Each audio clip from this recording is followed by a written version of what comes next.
Hi, it's me, Ingrid INFP, and I'm lying down today because um, I was walking in the snow for like more than an hour today, and my legs hurt.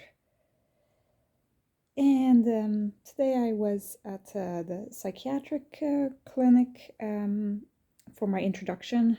I'll be starting my placement in psychiatry in January, and I'll be there until April. I got to meet some new people that are doing their internship. I've already done my internship. I did it in another hospital. So this is people who are less advanced in the hierarchy than me. But I'm doing my residency in general practice. So I'm like the step above, but I'm not doing my residency in psychiatry. So I'm like in the middle in this weird limbo. But it was nice to kind of return to school where I got to sit and listen to lectures about psychiatric medication and how to take care of psychiatric patients. Um, Sometimes I see a little bit of like, you know,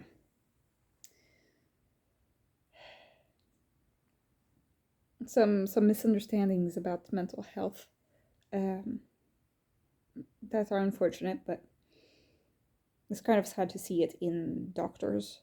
Um, but they are doing their best in trying to be as inclusive as possible and being empathetic and caring for people. So I really appreciate the extra emphasis that they place on that. Um, I wanted to tell you guys also that I have Goodreads, which I have now changed so that there's not my actual name on it. And it's just goodreads.com/radishraven. Because you can change the URL, so I changed it so that it could be Radishraven. So it just has my first name, Ingrid, and it doesn't have my last name. So I feel safe sharing it with you guys. Basically, like you can see, there's a list of books like I want to read. I think that you guys can send book recommendations. I'm not really sure how that works, but I'd be happy to take any recommendations. Like first check if it's on the books that I want to read, because I have a list of 109 books that I want to read. So yeah. That's kind of how the INFP brain works. I have so many things that I need to do in my life. But yeah, never getting around to it. So there's that.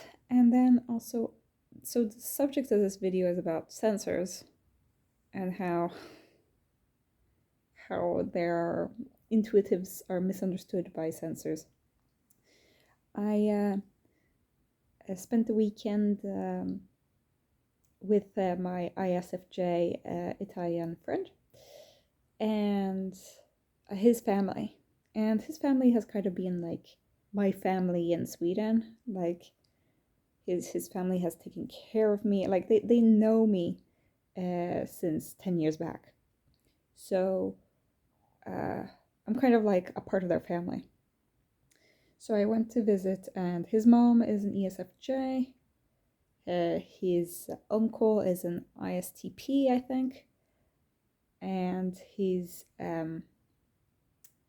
grandfather on his mom's side is, I think, an ESFP, something like that, ESTP maybe. He's they're all sensors in one way or another, and it's difficult being an intuitive in that kind of environment, because it's like I'm just in the clouds. I'm like so unpractical and like I don't know. So they were all fussing over me and making me food and We ate panettone and we ate salmon, and we had kind of like a Christmas dinner kind of thing. Um, it's always interesting to see other people's family dynamics. Always more fun to see it in your own family. But yeah, no, it was great. It's like so natural for them to have somebody over, and they know me, and they ask me about my family, and there's all of that stuff. Um, but yeah, so I felt comfortable, but I felt also a little bit awkward, like, oh, I did not know what to do. So I'm glad I had brought my present for my ISFJ friend and a card, so that I could like show how thankful I was for everything that he and his family has done for me. I had done my crochet mat, which he loved, and it's a practical gift, you know. He said, "Oh wow, it's Christmas colors, you know. I can have it with my Christmas decorations." And I was like, "Oh yeah, true." And so it was good. Um, and my SFJ friend does realize um, my dreamy nature, you know, my high INFP nature, and um, so like, you know, but there are some people who are a little bit more, some sensors who understand intuitive people a little bit more than others. And yeah, I mean, I was definitely not connecting with the ISTP uncle, and I was not connecting with the ESFP grandfather, and I was not connecting with the ESFJ mother. She just kept talking and talking and talking, and I was like, oh my gosh, you know, and she was so stressed out about everything having to be right, and I was like, you know, and also they were talking about the grandmother, and the grandmother has got dementia, and so she can't really take care of herself. So she's moved to a new home. But the mother was like so adamant that her mother would come to the house for Christmas, but like it was completely impossible because like the grandmother is like not able to take care of her basic needs. So it would be best if they went, in my opinion, it would be best if they went and visited her, because she doesn't really know the difference, to be honest. Like she's at the point where she recognizes them, but she doesn't really know where she is, and so she's disoriented. So it would be better, in my opinion, for them to go there where she's in a safe environment. But for the ESFJ mom, it's like, you know, she finds it cruel to the mom to not let her come to their house, or to not have the traditions like they always have. And it's like, you know, I think sensors have a hard time seeing the bigger picture. And that's kind of a definition of a sensor compared to an intuitive, is they're more into the details, and intuitive people are more into seeing the bigger picture. And I was like, you know, like in the big scheme of things, it would be easier for everybody, including the grandma, for them to come to, like, for me, that's the practical solution. But like, for sensors, maybe that isn't the practical solution. I don't know. At least the ESFJ mom did not want that. And it's like, I feel such a disconnect, you know, with sensors sometimes. And another example of how sensors don't really see the whole picture is when I talk about certain things to my colleagues.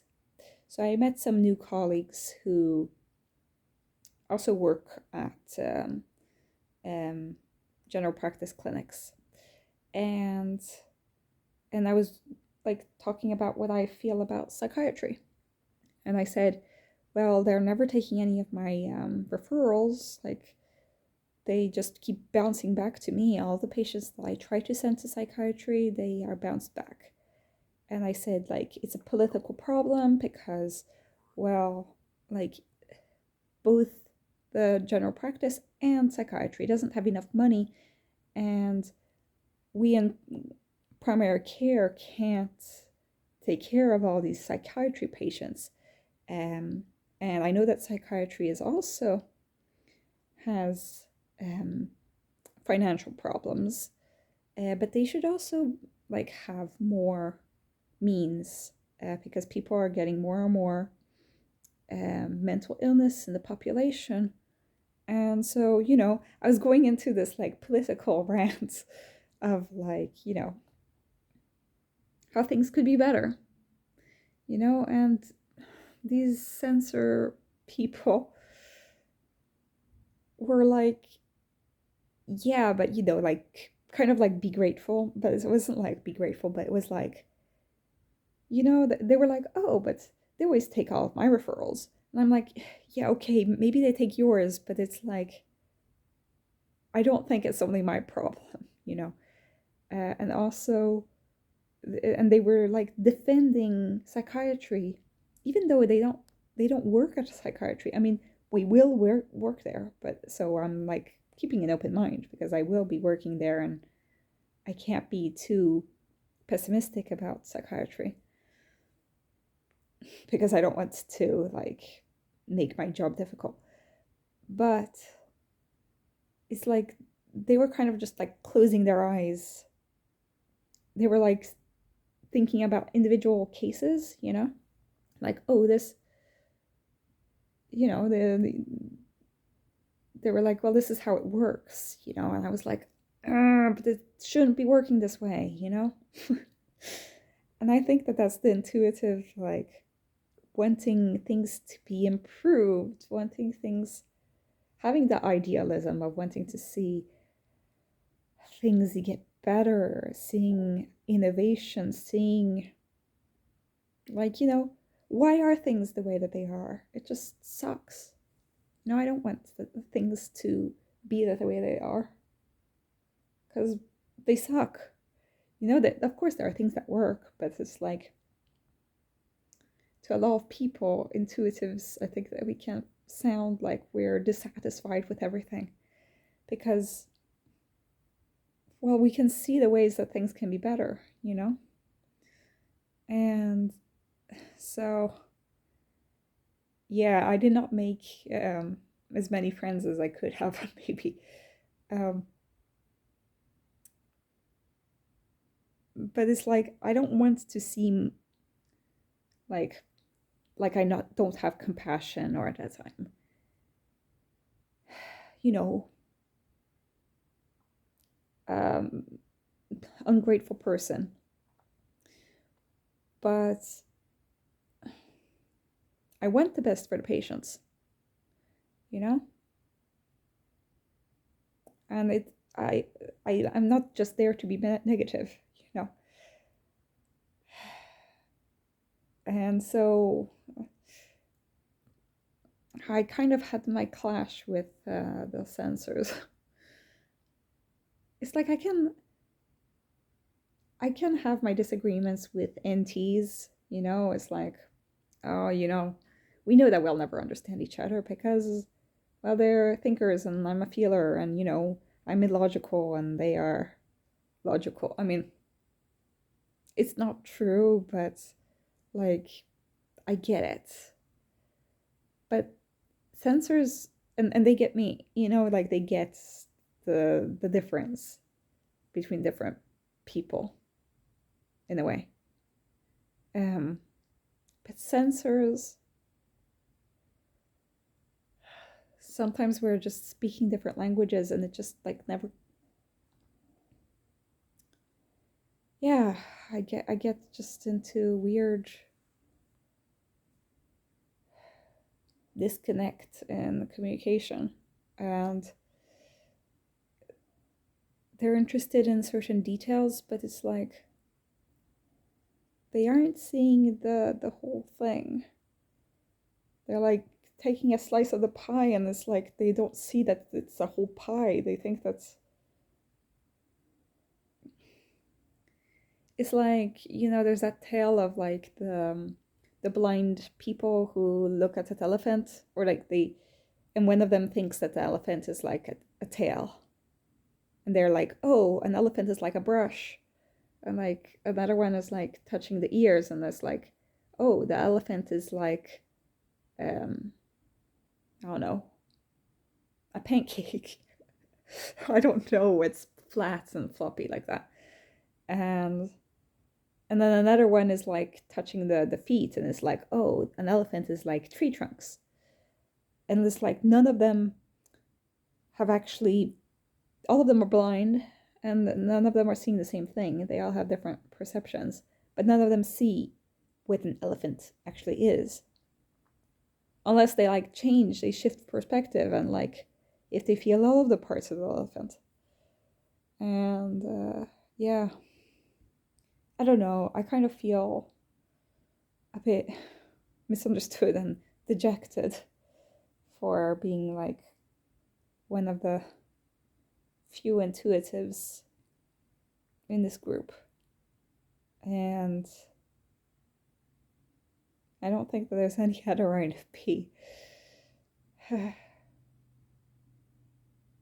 Maybe there's another NF, but I did not see it really. I didn't really see any NT either. Maybe there's one guy who is not NT. But yeah, we were about 10 people. And yeah, I'm not really getting the good intuitive vibes that I need in order to feel at peace and at ease, There is a certain kind of natural flow of intuitive people being around each other. Unfortunately, we are more rare than the sensor population, and so it's like, yeah, most people will never really understand me.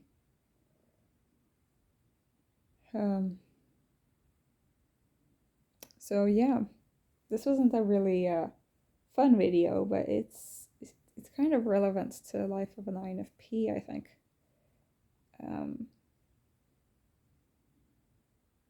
Like, it's not a myth that sensors and intuitives have a hard time together.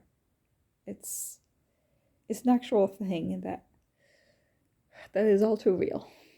And I wish it wasn't, but there we go anyway. Yeah, so have a great day, everybody. Go check out my Goodreads. Go check out my coffee.